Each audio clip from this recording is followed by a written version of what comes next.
Dari situ saya mulai sadar ini gak sesuai dengan standar pelayanan. Ketika kita bermasalah dengan seseorang, kita fokuslah kepada penyelesaian. Ya, jangan terpancing mengikuti drama-dramanya, jangan. Assalamualaikum warahmatullahi wabarakatuh. Oke, di video saya lalu. Oke, pertama-tama kita masukkan kartu ATM kita itu kan ada logo-logo ya. Kelebihannya deposito. Assalamualaikum warahmatullahi wabarakatuh. Oke, di video kali ini saya akan berbagi pengalaman ya, bercerita tentang pengalaman saya berselisih paham dengan CSO Bank. Ini sebenarnya pengalaman yang enggak banget ya. Ya, semoga kita jangan sampai kita berselisih pada siapapun lah. Nah, pengalaman saya ini ya mudah-mudahan bisa bermanfaat lah untuk teman-teman semua. Oke, dulu beberapa waktu yang lalu ya, saya datang ke sebuah kantor bank ya, termasuk salah satu bank besar di Indonesia lah ya. Saat itu saya ingin melaporkan, memberikan keluhan bahwasanya ya saya nasabah bank yang menggunakan fasilitas internet banking ya. Jadi internet bankingnya itu ya, dalam setiap transaksi menggunakan internet banking itu ada yang namanya alat yang bernama token. Itu adalah standar keamanan transaksi menggunakan internet banking ya, karena nggak cukup dengan hanya password login saja terus terkirim ya, itu berbahaya kalau cukup password yang cukup sampai situ, tapi ada tambahan lagi password yang namanya password dengan menggunakan nomor token. Nah alat tokennya itu rusak ya, jadi saya nggak tahu kerusakannya itu letaknya ada di mana, nggak tahu. Nah maksud saya ingin melaporkan mengganti alat tokennya itu ke bank tersebut ya. Dan memang setiap kalau misalnya ada sesuatu dengan tokennya itu ada biaya penggantian. Kalau kita mau ganti itu ada biayanya sebesar Rp100.000 ya. Buat saya itu ya nggak masalah lah, karena memang ini juga untuk usaha. Oke, kemudian saya datang ke kantor bank melaporkan keluhan saya itu kepada pihak CSO-nya. Tapi yang terjadi adalah pihak CSO-nya ini menganggap bahwasanya tidak perlu diganti, hanya disuruh diservis saja. Ini dibuka aja ya Bu ya, diservis ya, atau mungkin ini baterainya habis atau nggak tahu, tinggal dibenerin aja. Ya seperti itu tanggapan si CSO Bank ya. Lah buat saya ini kan aneh, saya juga harus ke tukang servis mana untuk benerin token itu.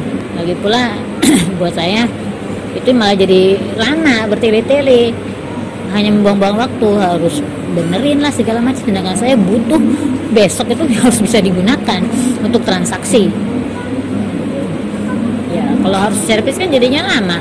Nah, saya pun menolak, saya minta diganti saja ya, berapapun biayanya ya. Kalau memang itu memang sudah sesuai aturan ya akan dibayar, akan saya bayar. Tapi si CSO ini malah masih bersikeras harus tidak perlu diganti, saya disuruh untuk menservis saja seperti itu. Dan dalam perdebatan itu saya tetap ngeyel pengennya minta diganti, si CSO-nya juga tetap ngeyel saya suruh servis. Nah dalam perdebatan itu tanpa disadari intonasi kami berubah jadi tinggi. Saya agak meninggi dan dia rupanya lebih tinggi lagi. Waduh. Dari situ saya mulai sadar ini gak sesuai dengan standar pelayanan. Seorang CSO Bank harusnya kan harus ramah.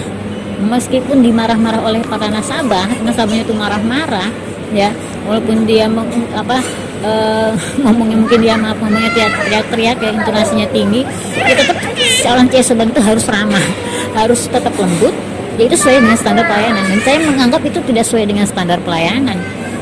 Kemudian saya menyadari, wah kalau begini caranya ini nggak akan selesai masalah ini.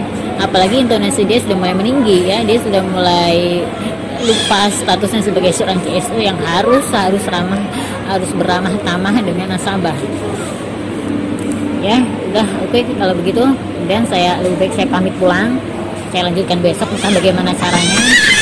Ya, lebih baik saya pulang. Mungkin saya harus ke cabang lain, ke cabang utama untuk melaporkan kasus saya ini ya, untuk menyelesaikan masalah saya ini.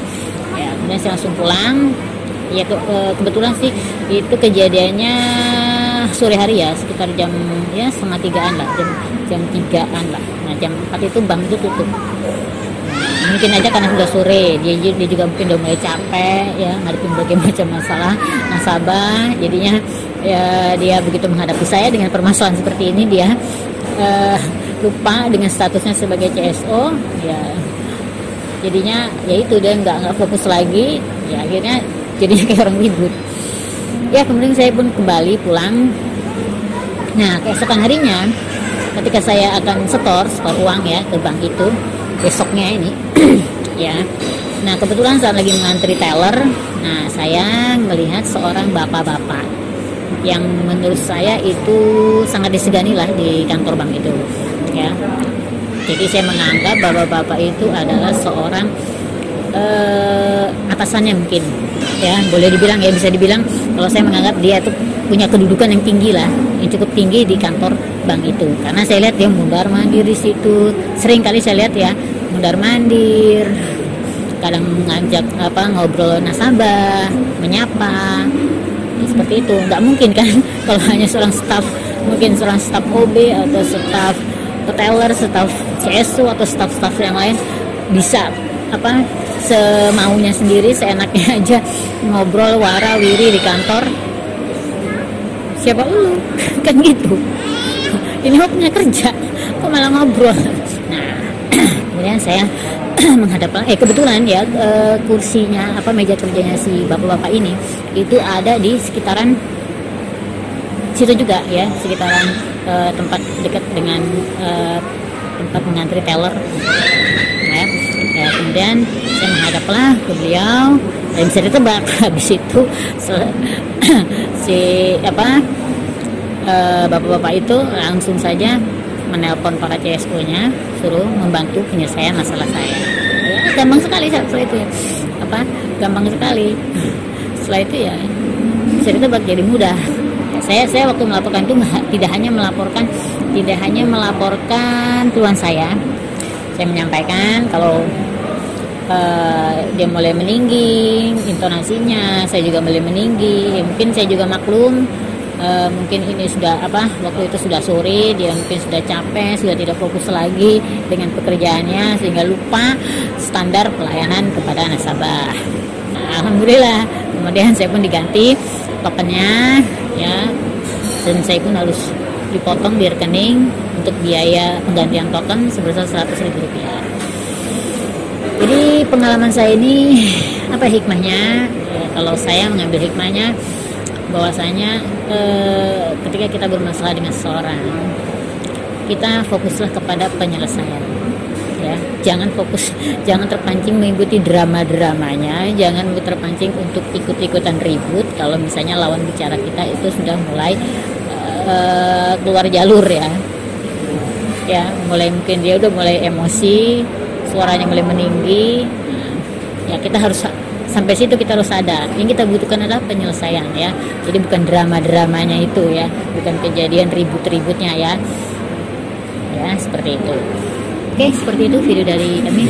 Bila Anda berkenan dengan video-video yang ada di channel YouTube ini, silahkan subscribe channel YouTube ini dan jangan lupa untuk tekan tombol loncengnya. Oke, salam sejahtera selalu. Terima kasih. Wassalamualaikum warahmatullahi wabarakatuh.